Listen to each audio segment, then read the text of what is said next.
Tracy Brown Live. Gals and guys, go to Tracy Brown Live.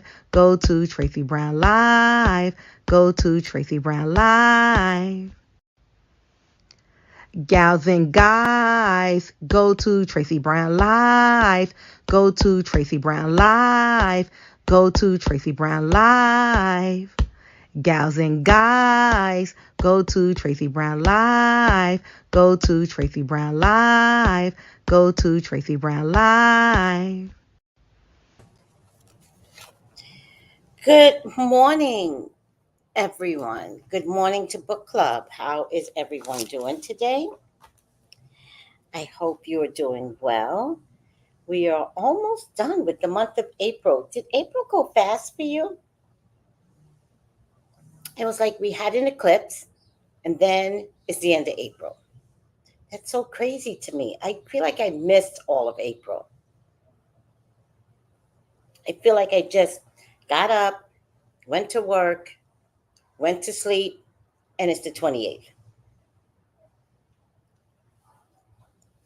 I wonder if the eclipse did something to us because I feel like Sleeping Beauty. I feel like I went to sleep, but I wasn't, but I am.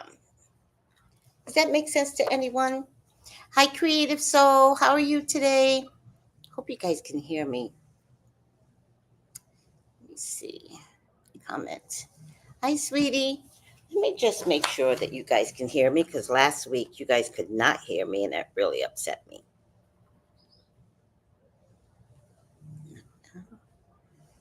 Hold on a second.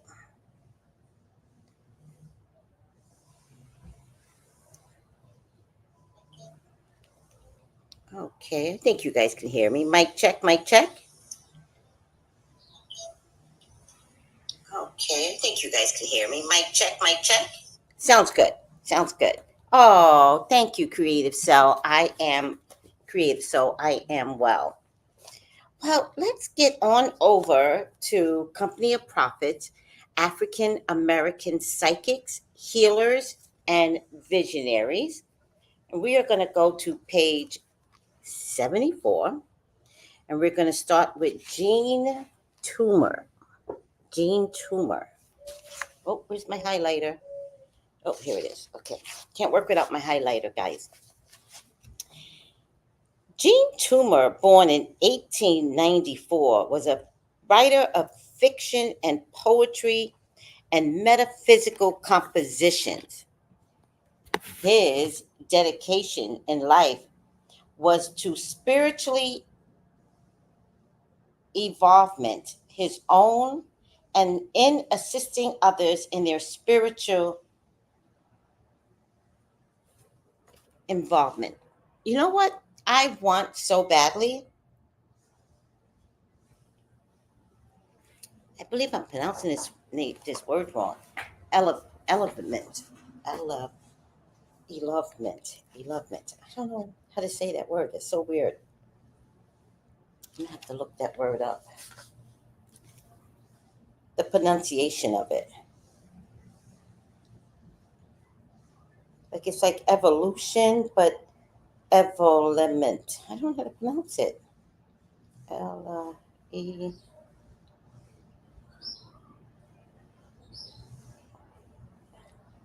E Vement.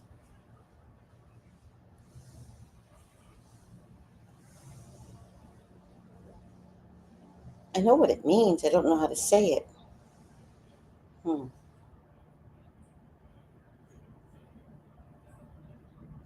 Let me go back. Pronunciation.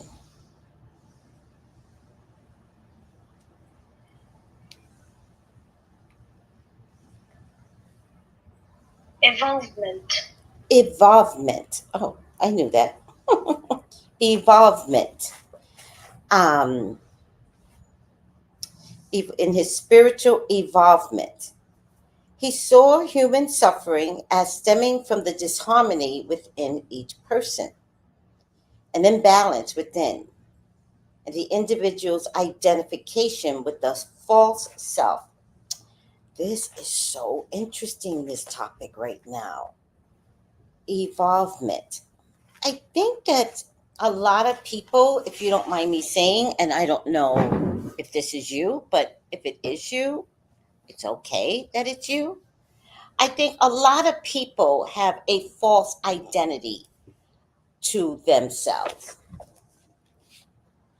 false spiritual identity. He saw human suffering as stemming from the disharmony within each person, an imbalance within, and the individual's identification with a false self.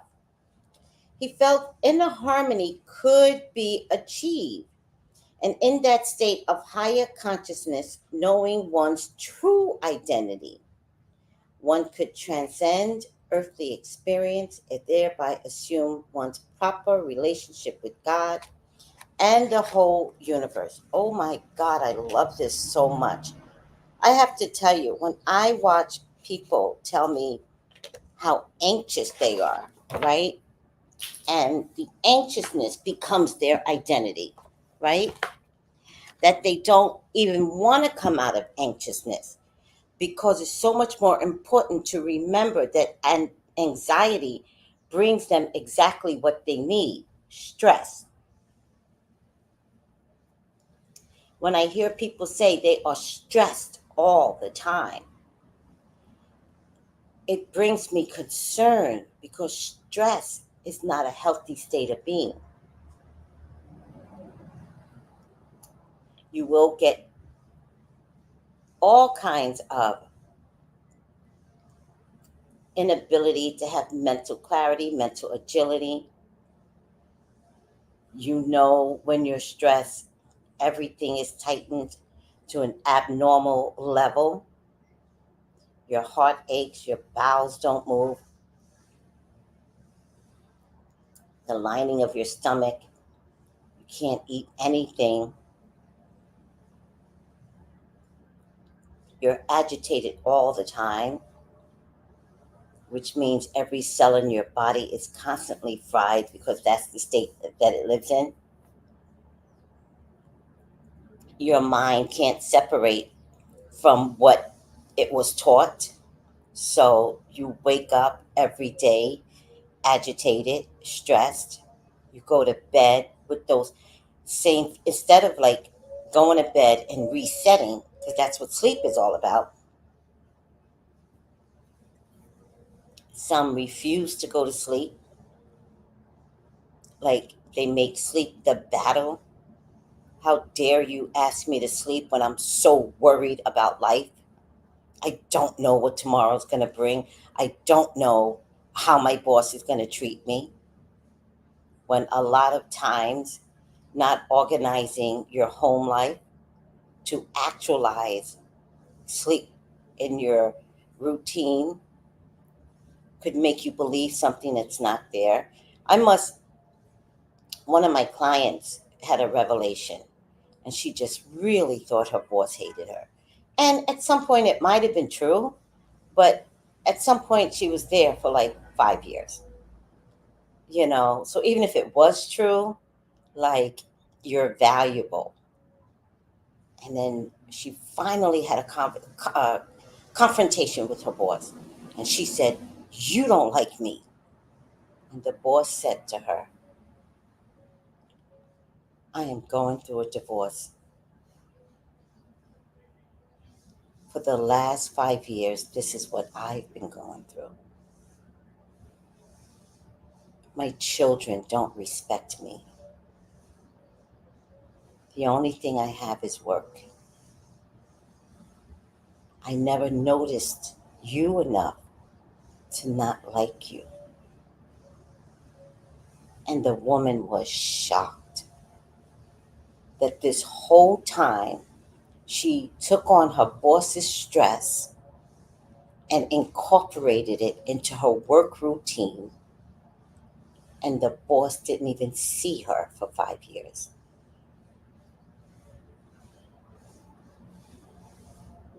It was the first time I heard somebody say, "I wasted 5 years of my life," because it consumed me. And that is so damn sad.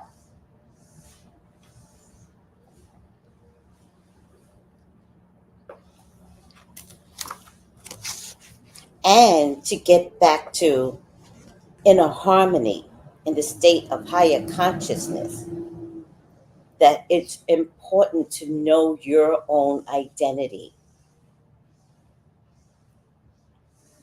Because what I want to say to that is like, even if at some point it was true, it no longer became true. But the woman lived in that for 5 years. Instead of recognizing that she, not the boss, she had other options, that you are not a prisoner to any one job, any one relationship. That fear kept you there with the boss that you believed didn't like you, when you just could have left. When you could have taken 6 months in the 5 years to look for another job, you could have left. You could have given yourself peace. You could have left your relationship of that boss, of your marriage, of your boyfriend. Like, leave when it's early to leave. Leave to make yourself happy. Don't stay 5 years to then have a revelation that you weren't a thought process in her brain. Don't do that. People have their own problems, and maybe at one point you were her problem, but maybe you're not anymore. Imagine the 4.5 years you spent being someone's problem, and there's no way you could have been. She's like, I didn't notice you. I've had my own problems for the last 5 years. That sounds mortifying to me if anybody ever said that to me. I worked in a hospital when I was in my late 20s. And for some reason, one of the nurses hated me. Very pretty nurse. I'll never forget her. I'm sure she grew up old and bitter because she stole drugs. I know why she didn't like me later. I didn't understand that she didn't like me and told everyone she didn't like me. But I had no clue. None, zero, zilch. And one day we were all at the nurse's station, and she goes, I don't remember what she says, and she goes, blah, blah, blah, like I haven't talked to Tracy for 6 months. And I was like, what? You haven't talked to me for 6 months? And all the nurses were like, she didn't know. And then one of my best friends at the hospital, I believe her name was Joyce, and Joyce goes, oh my God. Joyce starts laughing. She goes, that is the funniest thing I've ever heard. You seriously did not know. And I said, no, I didn't know. I mean, how was I supposed to know? When? Where? What? What did it? I didn't know. And from that point on, I went about my business doing Tracy Ditzy things. I was telling somebody yesterday, I went to lunch with some more mature people in this world. And I love to talk to these poor things. They have no idea. I love to talk. And so I was telling them that, one, I love nerds, right? Because nerds are highly intelligent. They're always going to have something to say. They're always going to pick out things that you and I don't pick out, right? And I love to see through the eyes of a nerd. I raised a nerd. My son is 100% a nerd, although he tries to be cool, but it is what it is. His brain is a nerd. And he's proud. He's hip hop nerd, right? And so I said to them, I'm a fairy nerd. And they cracked up laughing. They said, I never heard the word fairy nerd. That's just the funniest thing I ever heard. I said, well, think of somebody in the 70s who just walks around life, just dancing as she's walking, like her head up is in the air. She's got flowers in her hair.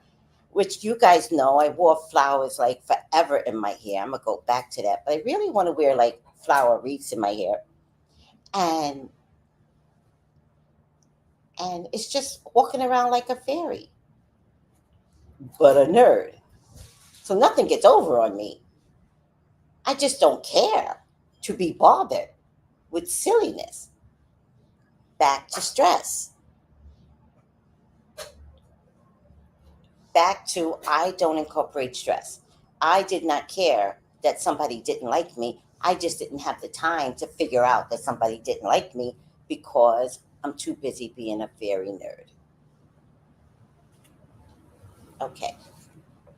Let me say hello to everyone. Hi, Angela. Hello. Hi, Black Coffee, No Cream. Let me see. People make their own stories, assumptions, scenarios about how others feel about them that are not based in reality. It's like no reality.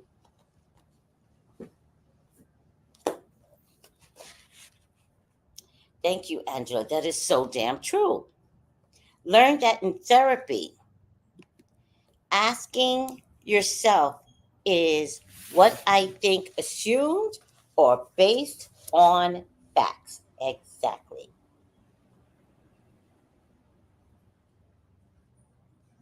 Exactly.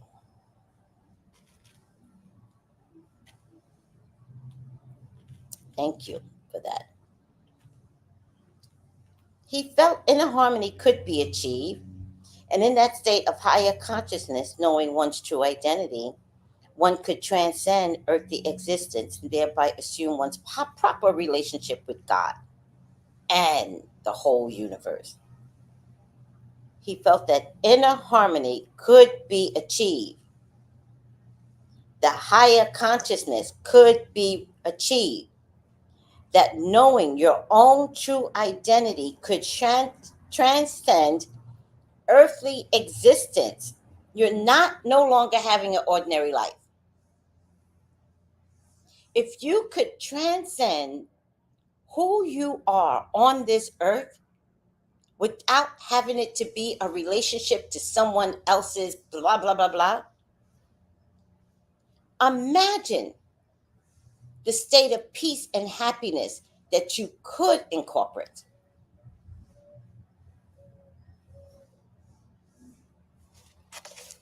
I remember when I first got divorced, one of my biggest fears was eating at a restaurant alone. That was one of my biggest fears. I didn't understand that concept, especially when I got married in the 80s. I had my son in 88. God, I didn't realize I was married for 7 years. I was married long. I was married for 12 years because in Jersey you don't get divorces in Jersey. You can get legally separated or you can get divorced, and we never acknowledged legal separation. So I was married to my ex-husband for 12 years.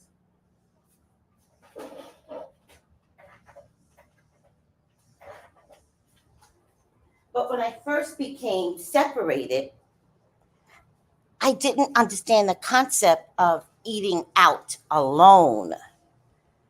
That I had never, and it was in the 80s when couples were being couples. I don't know if you guys understand the different timelines that we're constantly in, right? Couples were couples. And so I was in Montclair, New Jersey, and there was a restaurant I didn't get a chance to eat at with my husband, and I was having regrets.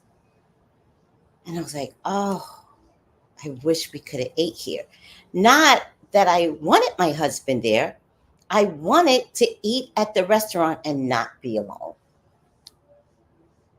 And one day, back in the day, you carried books around, right? Y'all don't carry books anymore, but back in the day, you carried books around.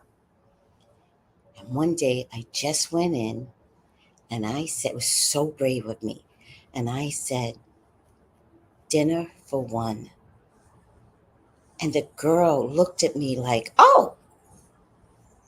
And I just looked at her with these innocent eyes, like, yeah, dinner for one. Yeah, like I'm doing this. And I sat down, started with a cup of coffee, which is what I do normally. start with that cup of coffee and opened my book and enjoyed my company. And it felt so freeing. Not, wait, what felt free? Not being without somebody across from me, which is always fun to have someone across from you. But what felt freeing was the act of knowing I could go at it alone. I could do this. It was the staple for my whole life.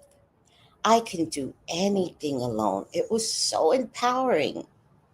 I can't tell you how that was the moment that changed my life. That from that point on, I didn't need a man. I needed a quality man, not any man.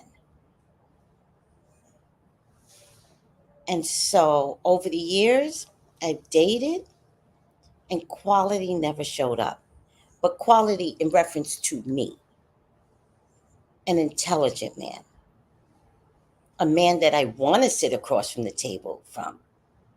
My ex husband was engaging. He loved me.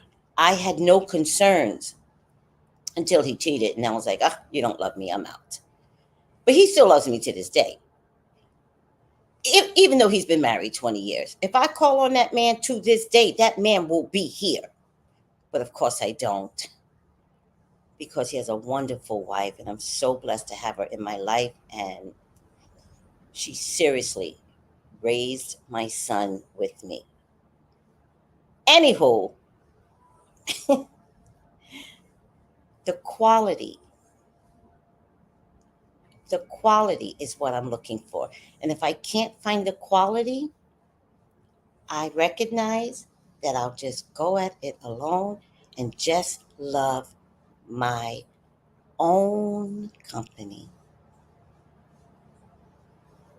And I have discovered that that is the most beautiful thing in the world, to accept you, accept aloneness, be happy, make friends.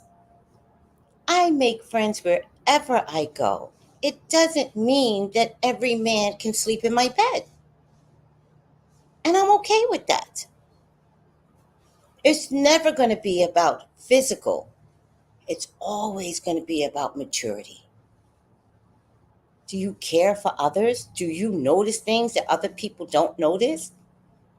I want to see life through your eyes, but them eyes better be looking at some really interesting things. All right. I hope I'm getting through, everyone.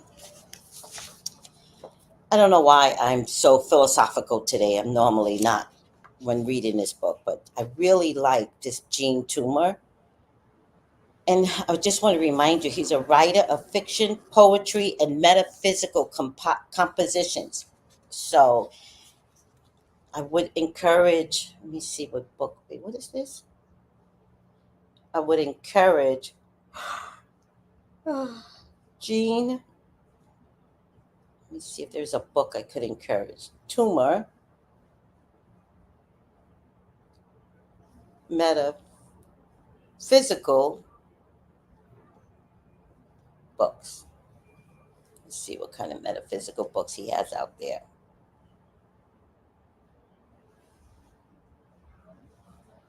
The list of books by Gene Toomer.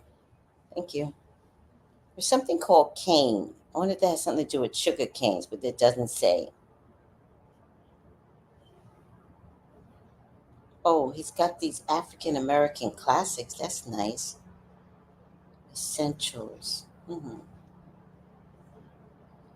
Poems. The Wayward and the Seeking. Essays he has out there. All right. I'm not sure which one's a metaphysical book.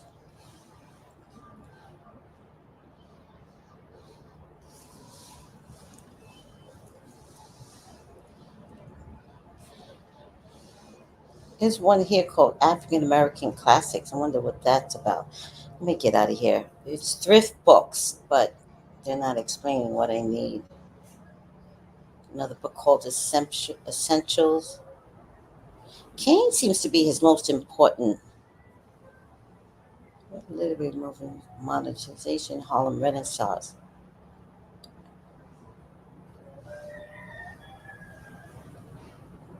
All right.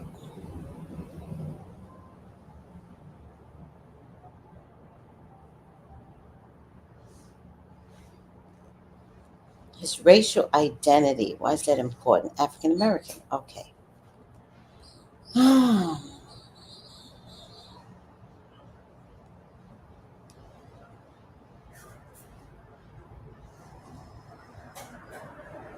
He wrote Georgia Voices, poetry, Black Nature, the centuries of African American nature poetry. Kane. Why is Kane so important? I keep coming back to that. I don't know what it's about. Literary capital, Black Nature,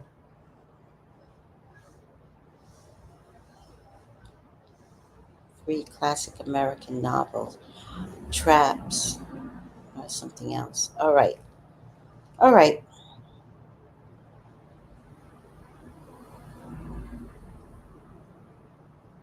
All right. Well, I think it might be. I wonder what Kane is about. Hey, Bree. Good morning.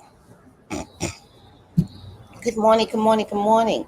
Oh, by the way, let's see if I can find her. I think. Let's see. I think she sent me an email.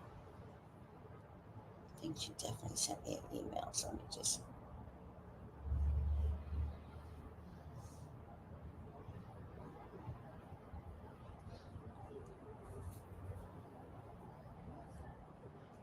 Hold on, guys. I want to send something. When I saw Bree, it dawned on me I need to send something to somebody. Hopefully, I can find her. Doo-doo-doo-doo-doo-doo.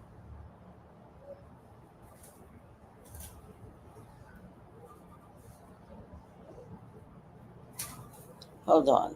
I hope I wasn't.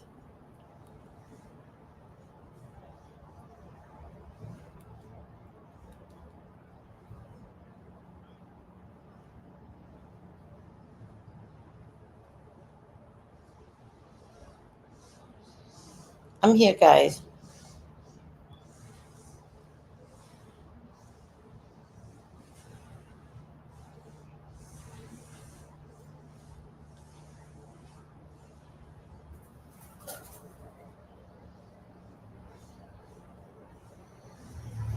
Paste and send. All right.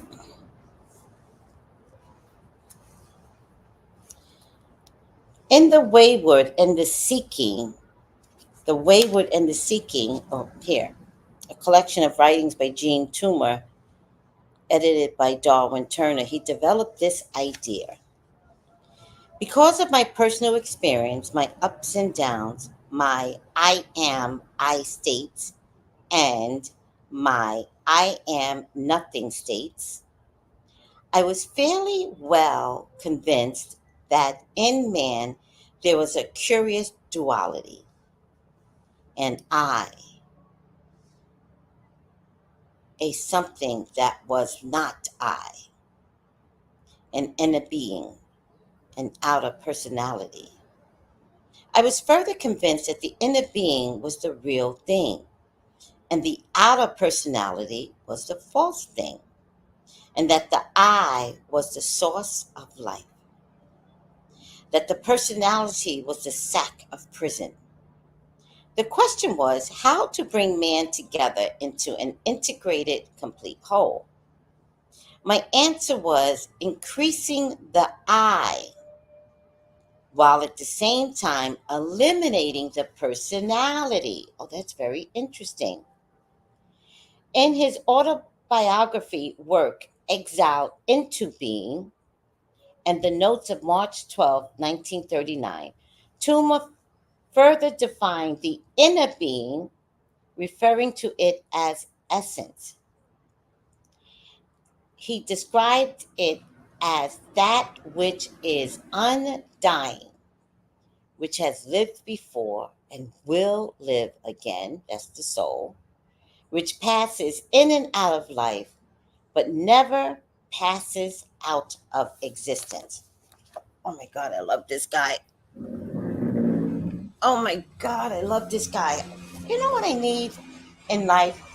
I need somebody that could lecture this metaphysical stuff all day, every day. But he got to be black.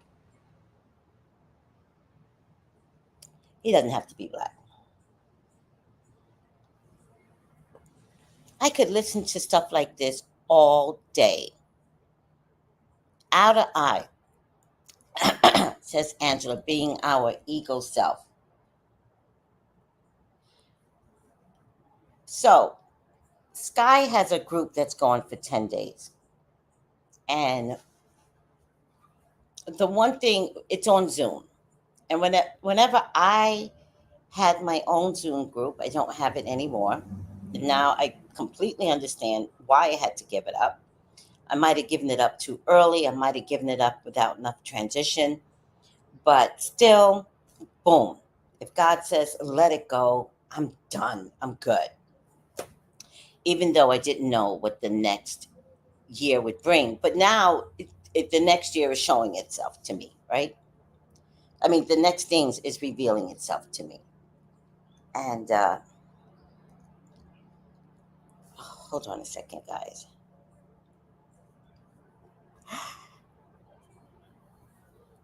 And so Sky has a 10-day session that she's doing where people are fasting.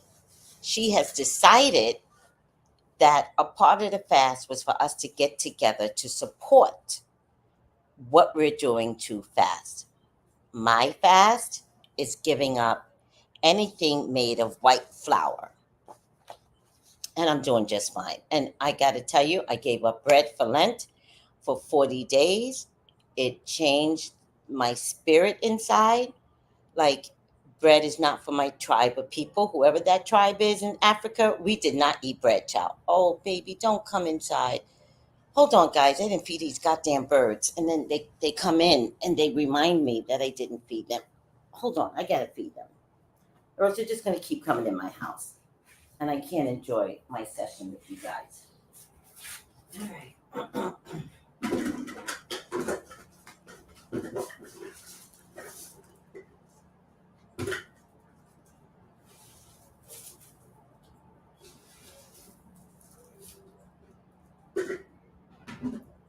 Y'all got about 2 days of feed left, child. Sorry.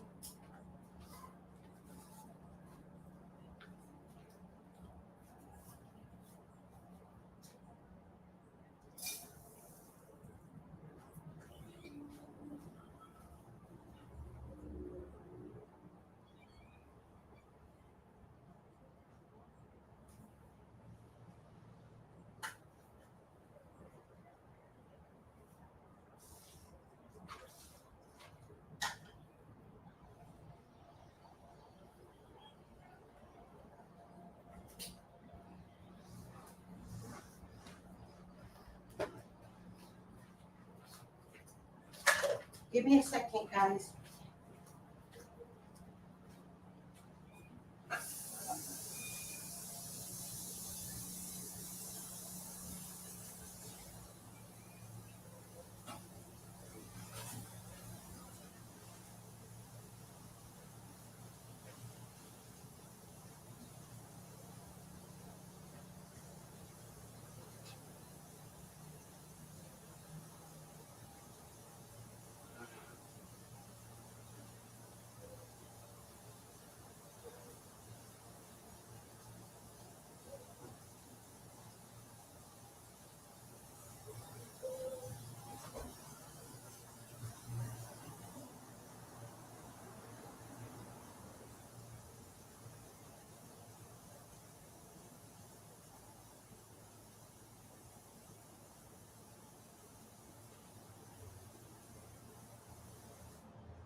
Okay, I'm back, guys. I'm so sorry. I didn't feed the birds this morning, and they are just horrible little beings that will come in and be like, feed me.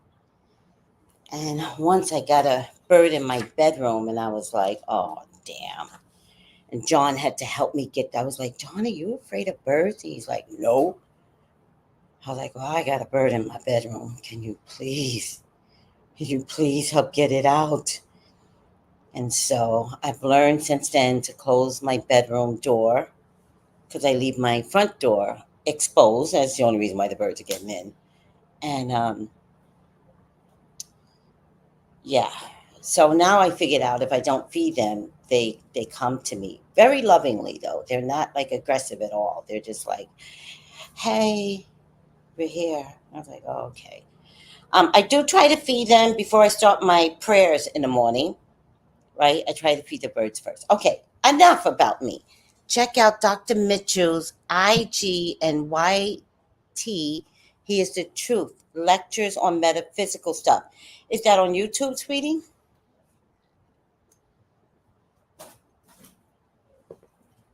In any case, in group and midway through group with Sky, group with Sky. That's a great name. Sky, by the way, that's a great name. Group with Sky. Um, my computer would not give me audio on Zoom. I went out, came back in, still nothing. So I get frustrated very, very easily during this Mercury retrograde. I am titillating upset easily, hair triggers, right? So I said, I'm not going to bother with Zoom. I'll leave the computer on, but I'll put in my phone. And my phone had a space background. And in my feed, the computer feed, you see me as Serene. And it's a design that I created when on Zoom. When I'm on Zoom, it's part of my organization of my stress. So I will appear serene. You'll see me smiling. You'll see me, you know, in control of my emotions. Ironically, Sky noticed in the other feed where I had a space background, I looked annoyed. And Sky said, she's in two different portals, but I see one as serene. I see the other one as annoyed. And so she told me about it, and I said, yes. I said, I'm very pissed that you picked up on that, but I also recognize Sky's gift. I said, I'm very pissed that you picked up on that because I was annoyed. However, it's just that it's late.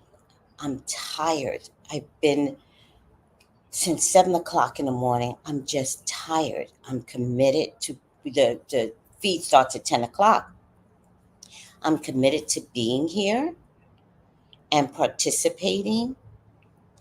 And what you picked up on was, what did this guy call it? Um,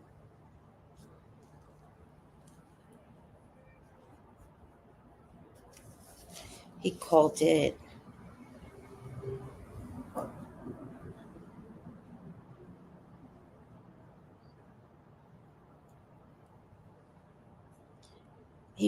the essence that my soul was irritated, right?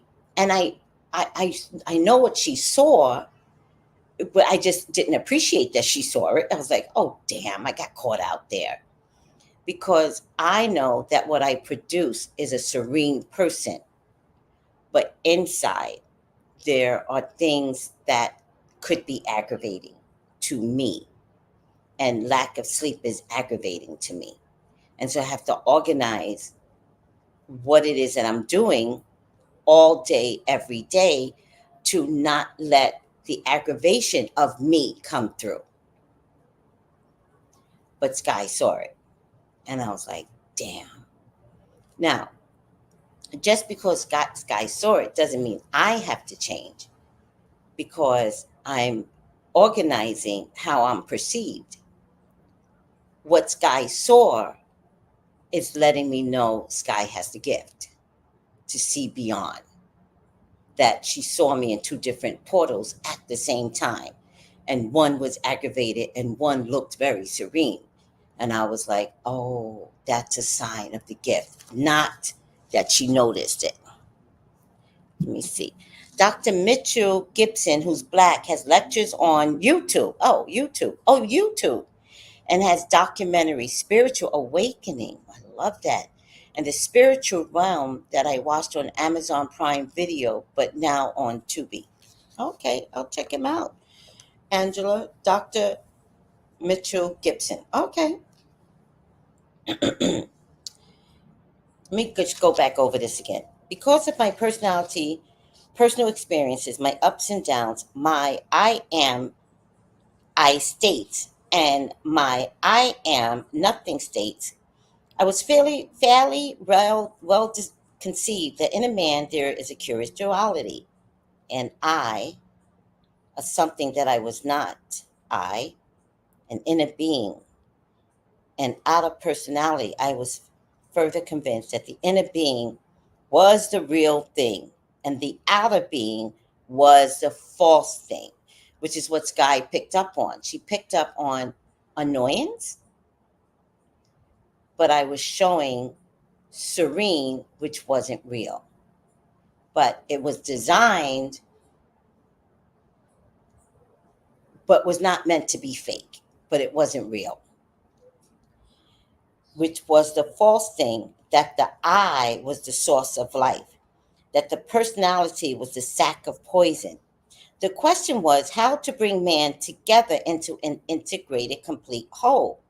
My answer was increasing the I while at the same time eliminating the personality. In his autobiographical work, Exile into Being and the Notes of March 12, 1939, Toomer further defined the inner being, referring to it as essence. He described it as that which is undying. That's your soul.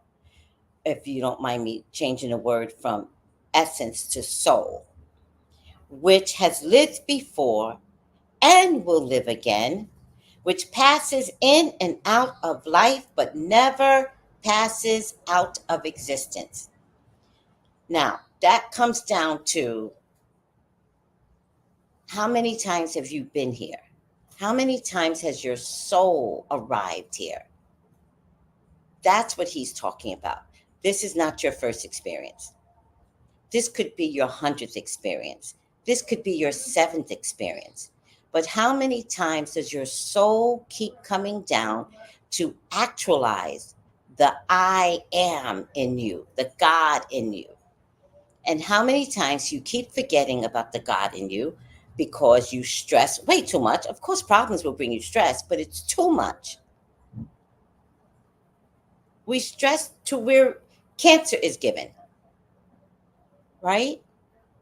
Because you may not recognize that that component of stress awakened that cancer cell in you, right?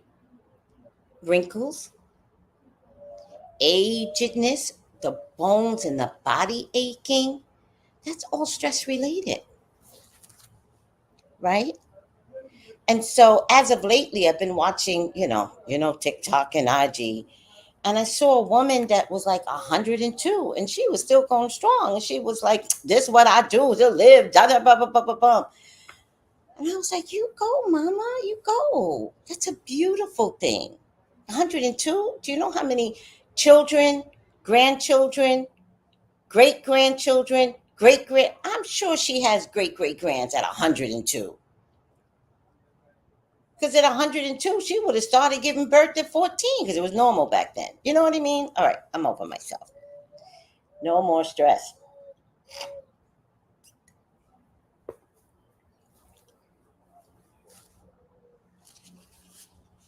Perceiving one of the difficulties which the spiritual being might have in trying to maintain his true identity while living in a body on earth, Tuma wrote of his own personal intuition. Before entering the womb, I prayed. Wow. Lord, may I remember who I am. That brings me to tears. My birth cry, correctly interpreted, meant I have forgotten. Wow. So then he says, I hope I'm interpreting this correctly, that his cry at birth, that first cry that everybody needs the baby to have, which is weird, the baby needs to breathe. The baby needs not cry. So sometimes when I see births where the baby is not crying, I'm like, oh, how did that happen? To come into existence not crying is a beautiful thing. In any case, um, my birth cry, correctly interpreted, meant I have forgotten. So he said before he came down into the womb, he prayed, don't let me forget. And the minute he cried, he forgot. Tuma had an experience in 1926 during which he realized a higher state of consciousness. He and the spiritual being achieved separation from the physical body and was emancipated for a time from the influences on earth. A description of the occurrence is given in The Lives of Jean Tuma, A Hunger for Wholeness by Cynthia Earle Curlman and Richard Eldridge. And it goes on to read. One evening on the platform of 66th Street L Station in New York, Tuma suddenly had a feeling of inner movement, as if some other power had taken over within him. Gradually, something like a soft light seemed to unfold from just behind and inside his body, and to shape itself into a new body, a new form elevating, enveloping his physical body. This was no extension of my personal self, no expansion of my ordinary awareness. I woke to a dimensionally higher consciousness. Another being, a radically different being, became present and manifesting.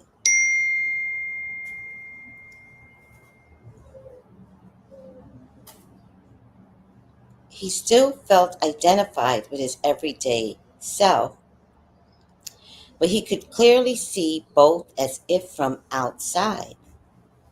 But the next step was a shift of identification, a change in location but without movement.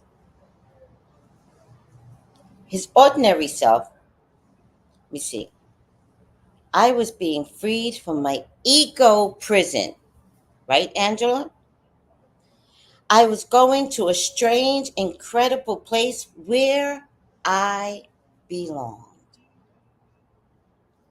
His ordinary self, with its feelings, desires, and confusions, had disappeared for the duration of this experience. Yet within his larger consciousness, his awareness of sensation and the use of faculties remained. His body seemed small and removed from him, no longer identified with the I. His being towered over the platform and the streets. I saw the dark earth, and it seemed remote, far down, removed from the center of the universe, a small globe on the outskirts. Not only was I not of that world, I could not feel myself even to be within its boundaries. Somehow feeling that he was an intrinsic part of the extended universe, he also could closely observe the people walking mechanically over the Earth's surface, as if they were robots. He then felt cut off even from his own body, as if he had died. It seems I was in an illimitable reservoir of life before it is poured into the molds. Tuma was in this state of consciousness for about 2 weeks. He found the teachings and techniques of George Gerteford compatible with his own philosophy on the attaining of higher state of consciousness, introduced in 1923 to Gupta's philosophical system called the Fourth Way. Tuma became a teacher of the system after studying in New York, and then with Gurdjieff in Europe in 1924. Using the system, he led groups at different times in life. According to Tuma, we do not exist so as to live this life to the full. We live this life so as to exist to the full, so as to be.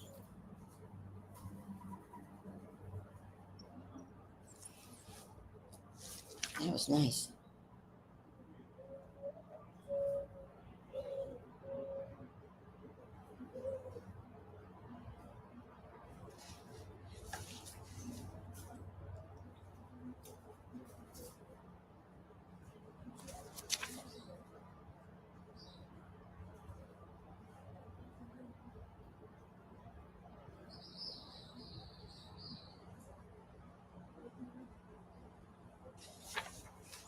Has anybody ever had an out of experience any way similar? Most of us don't get it actually in a waking state. Most of us get it in our dreams.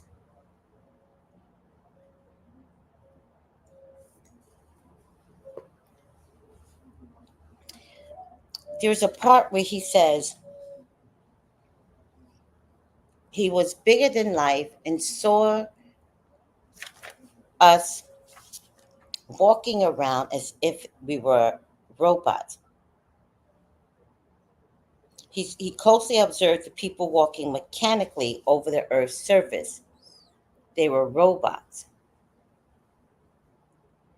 You know, there's two times I noticed people's behaviors in my lifetime. One, but many times, was in New York City. And New York City, ironically, had a rhythm to it.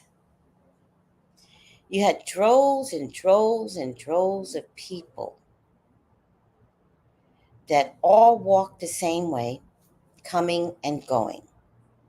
And it was such an intrinsic part of their behavioral pattern in walkings. 12 million people in New York City.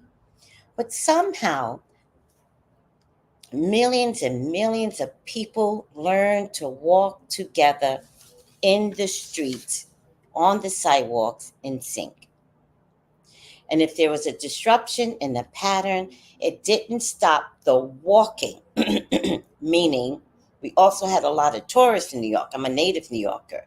And tourists had a terrible tendency of looking up because the buildings were so tall. This was back in the 70s, you know, early 80s, where not every country had tall buildings. Like, it was very unique for New York. And skyscrapers, we used to call them. I don't know if they're still called skyscrapers. And even if a tourist looked up, I'll never forget just remembering little things in my childhood. Even if someone looked up, the pattern of walking didn't disrupt that. And I remember thinking to myself, that's odd. How does everyone stay in sync? Even if there's a disruption in the center of that sync, you just go around. Same thing with the cars. The cars in New York has a rhythm to it. On the streets, I mean, on the highway, you expect it to have a rhythm. But on the streets, there was a rhythm to it.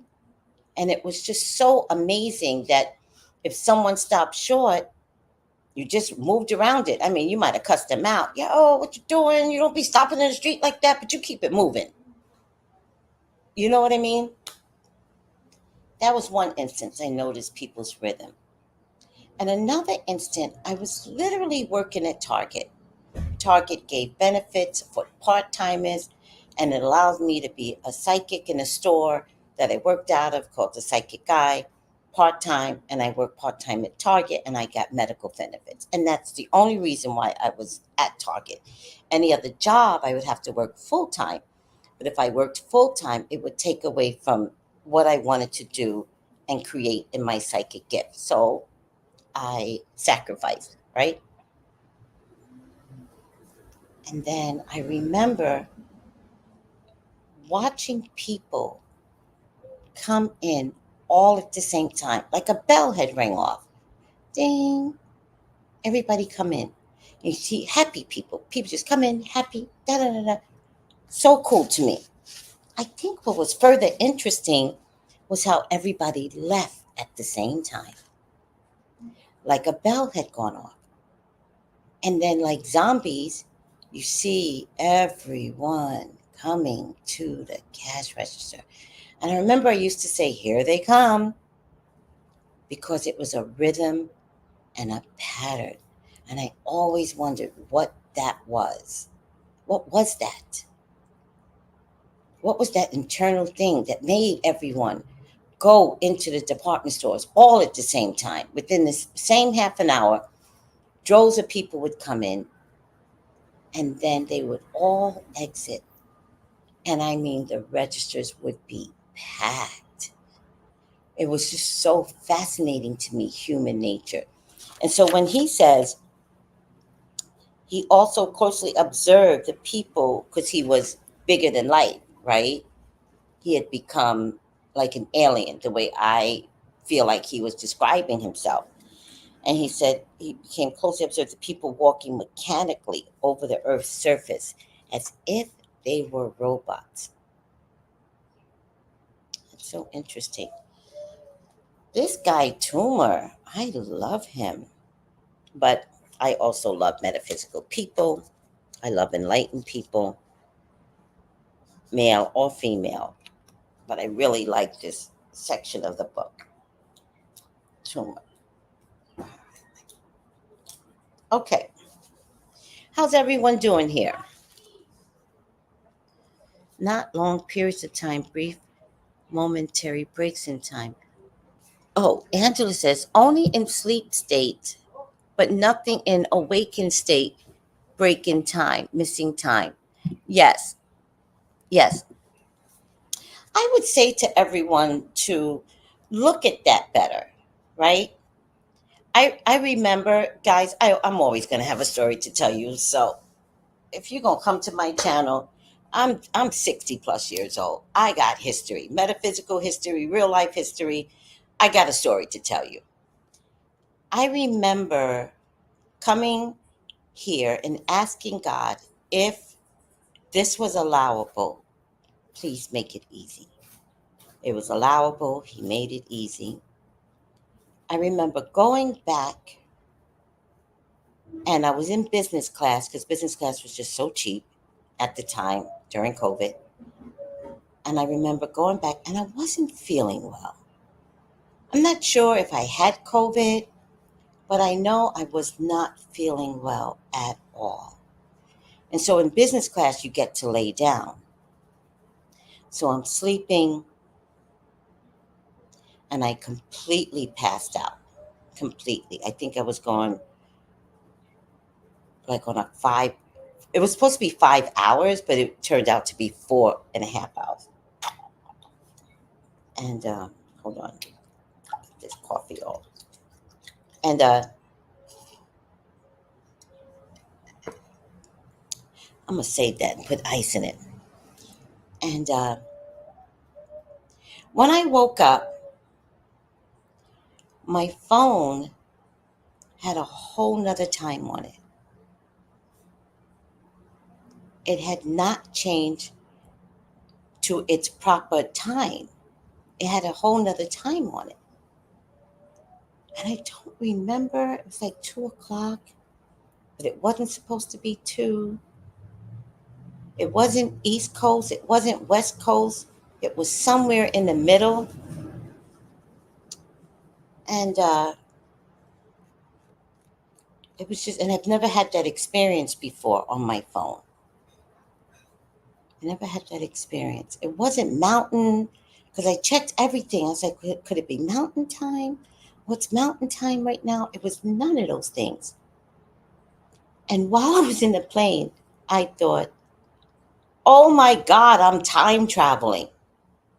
And are we all time traveling? Like, are we going to land safely?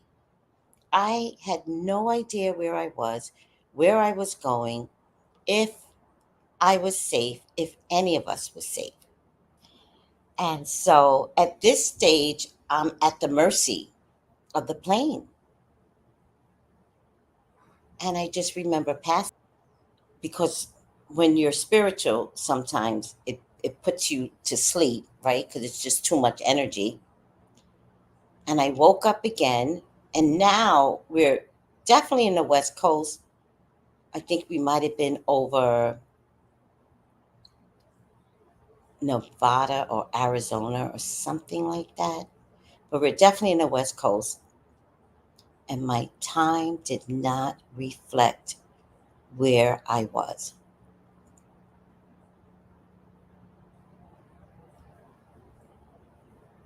And I knew that that plane ride was changing my life.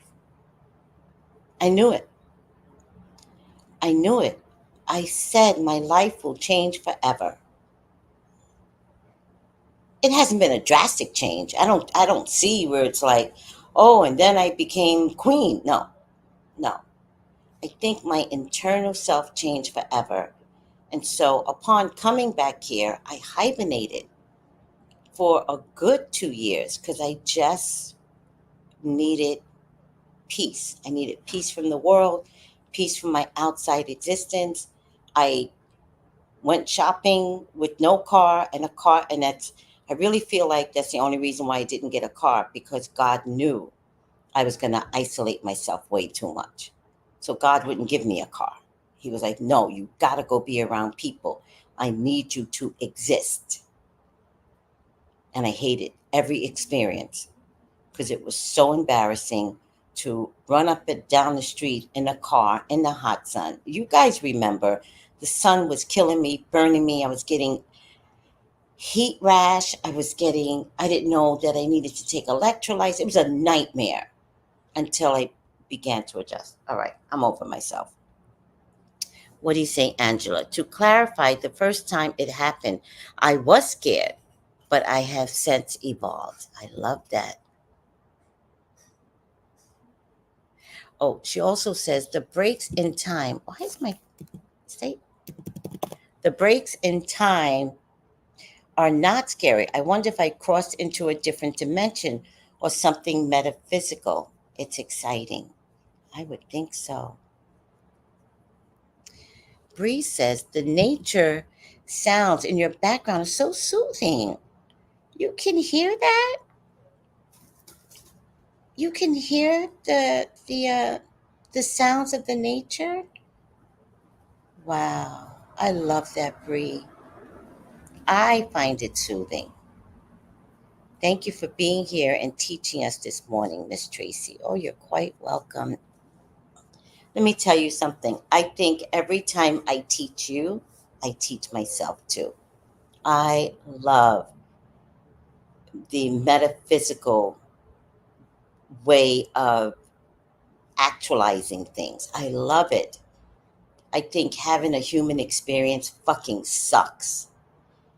And so when we can get someplace else by reading a book or this, that, and the third, I am so happy. By the way, did anybody else figure out if there's a black author for Harriet Tubman? We're on a mission. If I don't use Harriet Tubman, there was another book I was going to use. Now I can't remember the.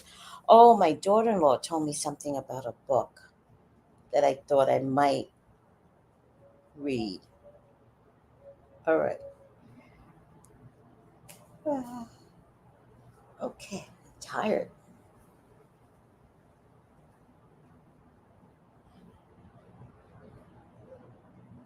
Yeah.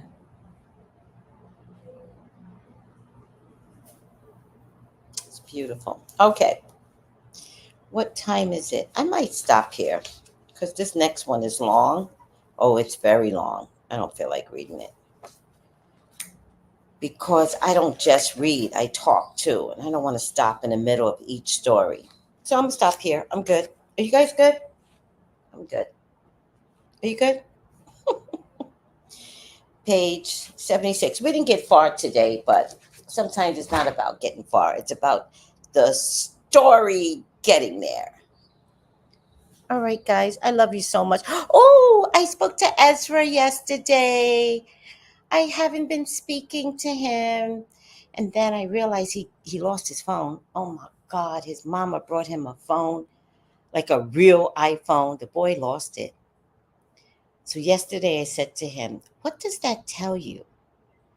And Ezra's a little smart aleck. He goes, "I don't know." I was like, "Well, think about it. If you lost your phone, what does that tell you?" He goes, "My mom searched it on iPhone and the phone was in Long Beach somewhere." And I was like, "Okay, got it. What does that say about you if you lost your phone?" And he got there in his 10-year-old way. I don't remember how he said it, but he understood that it was his responsibility not to lose the phone. And I said, yes. And I said, so that means you will never get an iPhone again until you show responsibility. And that may not be until you're 16, 17 years old when you understand the value of holding on to your shit. Oh, thank you, Angela. Don't forget my buy one, get one free offer. How many days? 2 days left? Oh my God. 2 days left to get your buy one, get one free rosemary oil. A batch just went out on Friday. Another batch is being made. I cannot find peppermint oil anywhere. So I got it coming in from 3 different stores. And hopefully, if it comes in, I can send this batch out on Wednesday. If not this Wednesday, then Friday. I'm just waiting for peppermint oil to get here. And then I'm going to buy up all the fucking peppermint oil. I don't know what people are doing with their peppermint oil. I'm going to buy up peppermint oil in every store now. In any case, I sent a whole batch out and I'll send the confirmation today. As soon as I finish, I'll send the confirmation to everyone. The USPS confirmation, I mean. And buy one, get one free, 2 days left. Come one, come all. All right, guys. Thank you so much for listening. Get your oils. Get a reading with me, right? I'm available today, 213-458-7408. To me, Sundays are the best day to get your readings, get your day started. So come read with me today. Um, Anything else? Oh, please subscribe and please like. Let me see if I finally made 40,000. I think it's hilarious.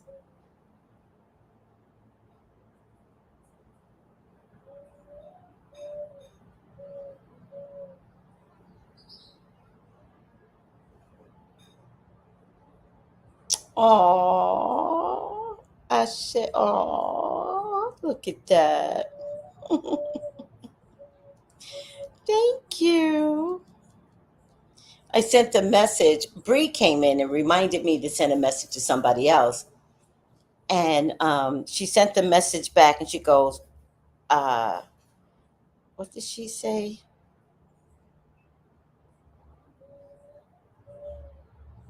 Hold on, let me send this.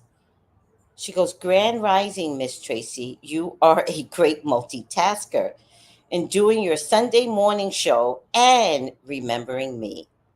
Nonetheless, I love you for life. I appreciate you. Aw, I try. And by the way, everyone, I make up for any yelling that I do. I always make up for it. I'm like, don't do it this way. I love you. Goodbye.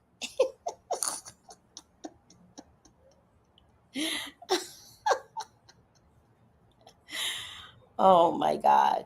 Um, oh, I know what I was supposed to be looking up. I was supposed to be looking up. Did I make it? No.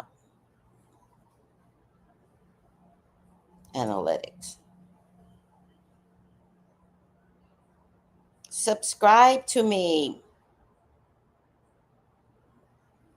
By the way, I think I'm gonna come on later today. And oh wait, guys, do I have a predicted it? Didn't I tell you guys uh, that Jeezy mother effer was violent? Didn't I tell you guys? Why is he running around with AK-47s in his house that his baby can walk over and touch? Didn't I tell you he was violent? I knew it. I knew it. I don't know when I did that video. Let me see when I did the video. Let's see. Oh, view channel. Videos. Live.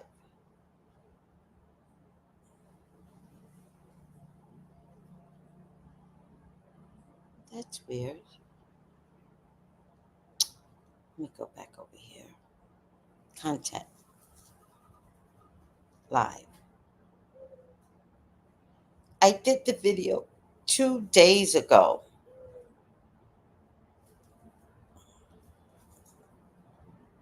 And it's just coming out with the AK-47s, right? You guys? Jeezy.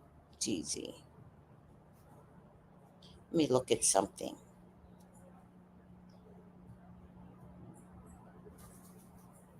My.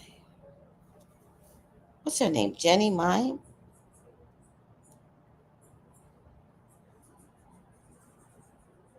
I think what I hate about Jeezy and Jenny Mine's um, relationship is how public they made it look like they were a power couple when they didn't even like each other.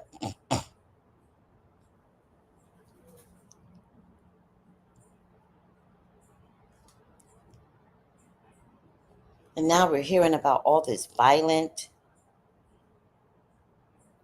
I got your order, Angela. I got your order. Just came through. Thank you, sweetie, for the rosemary oil order. And it's just coming out right now that Jeezy, you see, Jeezy and guns and custody.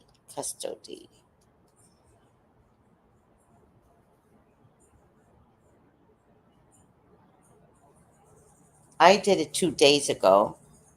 On April 12th, he demanded custody of his daughter, and then Jenny had to pull out her own guns. Pictures.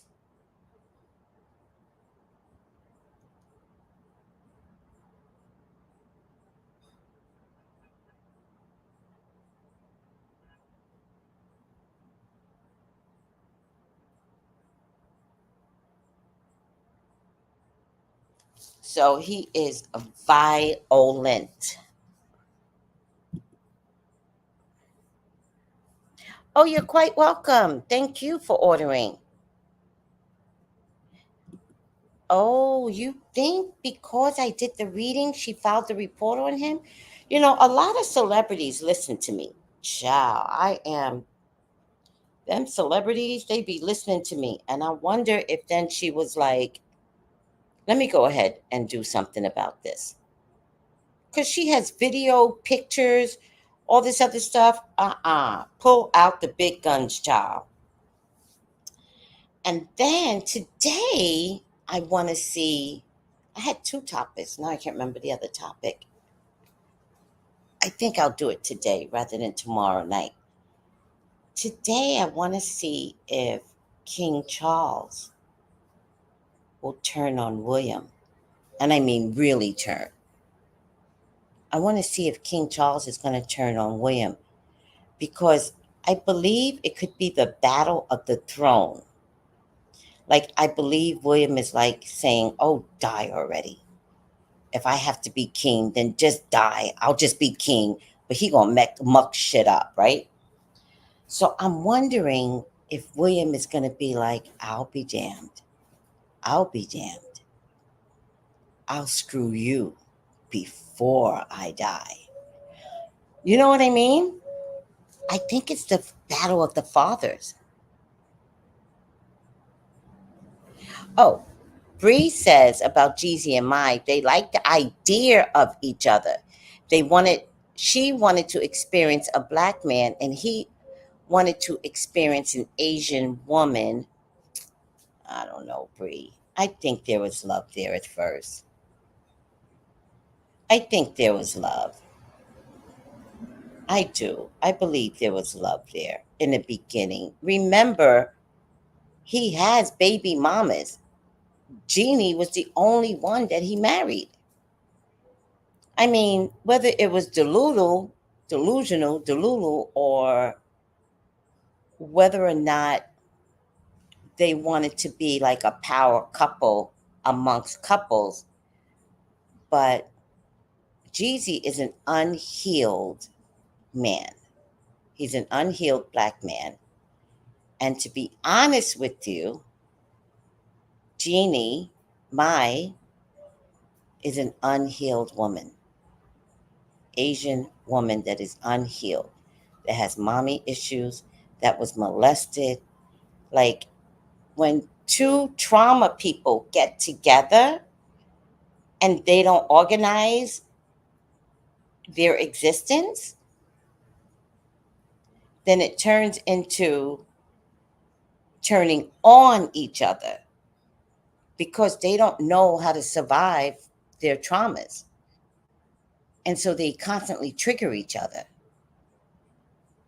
Wow. So sad. So sad. I just wish everyone would get therapy.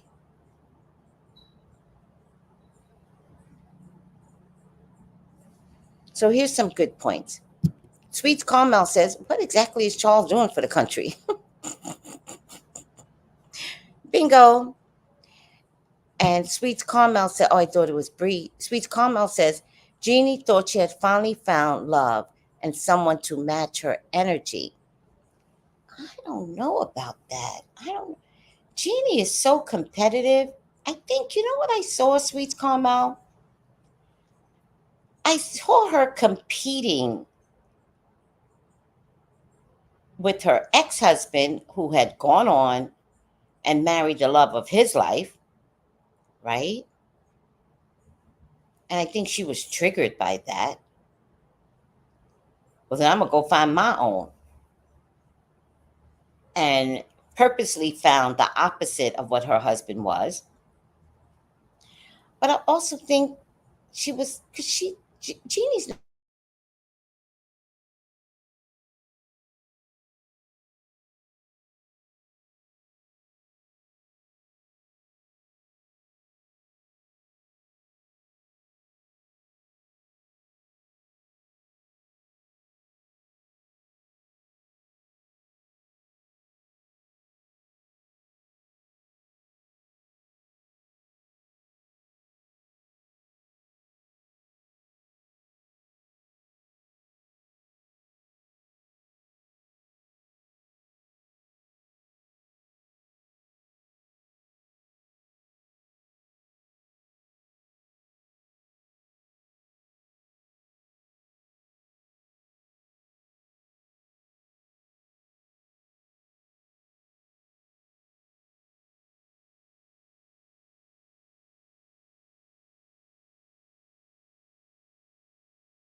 Hey guys, I lost my I hope you guys can hear me.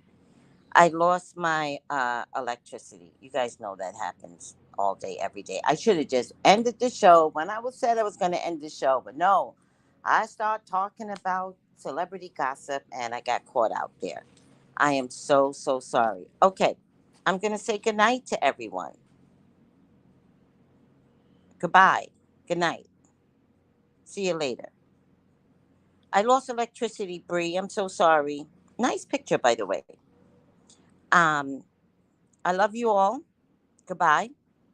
I had to leave my computer and come on my phone. But take it easy. Have a great Sunday. Don't forget to contact me. I am available to do readings today.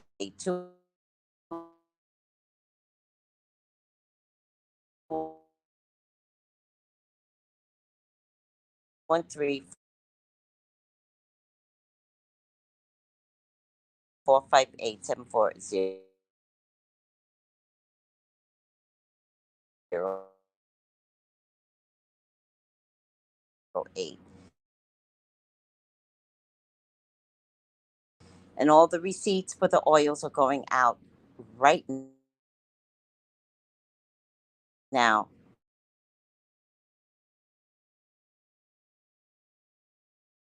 Like and share. Bye, guys. Gals and guys, go to Tracy Brown Live. Go to Tracy Brown Live. Go to Tracy Brown Live. Gals and guys, go to Tracy Brown Live. Go to